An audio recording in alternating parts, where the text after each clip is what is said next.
Rolls on the big event, but it turns out to be a terrible introduction to this dangerous sport. Our Sabila Vargas has the tape from a camera mounted atop a skydiver's helmet.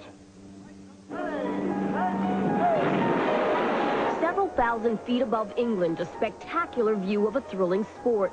A camera mounted in one skydiver's helmet captures the breathtaking beauty of it all. But on this day, a freak accident is about to bring these daredevils down to earth in a hurry. The two men you see are in the middle of what they call a tandem jump. One veteran harnessed together with the novice diving for the first time. It didn't look right to me. I knew there was a problem. Ronnie O'Brien is a skydiver shooting the video. His years of jumping experience tell him immediately that the diving duo in front of him is in distress. They should have opened their parachutes by now. It's about this stage I've decided that nothing's happening and that the reserve's got to be pulled, so I'm going to have a go.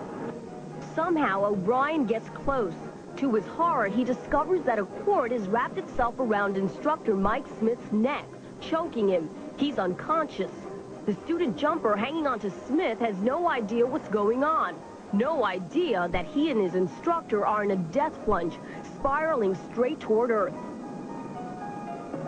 Despite the obvious danger of trying to grab onto these spinning skydivers, O'Brien somehow gets a hold of them. He struggles furiously. He tries to get his hand on the unconscious instructor's reserve ripcord. At this point, the three men are now only 2,500 feet above the ground. Ronnie O'Brien needs results, and he needs them now. At the last possible moment, O'Brien finds the cord, and mercifully, the parachute opens. That is the sound of joy and relief from a skydiver who has just managed to foil disaster and save the lives of two fellow jumpers. I just tried several times, and in the end, luckily, I managed to grab hold of him. Below him, instructor Mike Smith awakes, drifting toward Earth, confused but safe. I could then feel the bridle around my neck, and I began to remember then what had happened.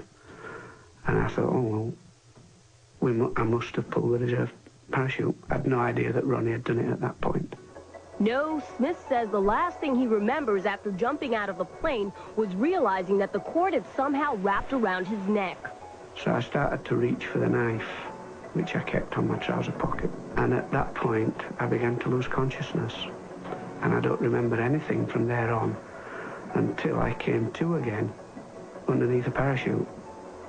The guardian angel who swept in to save Smith and his student diver has one very British stiff upper lip about it all.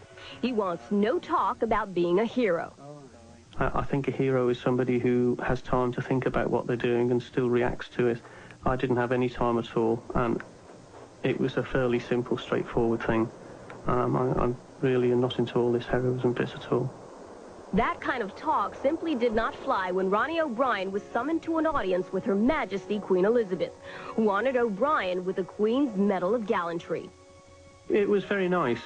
I'm not really sure that I deserved the awards I got. I wasn't going to turn them down. I know that Ronnie doesn't feel that it's anything special that what he did, but I know for a fact that if he hadn't have been there, we would certainly have died. The biggest reward really was knowing that Mike and Richard were alive at the end of the day.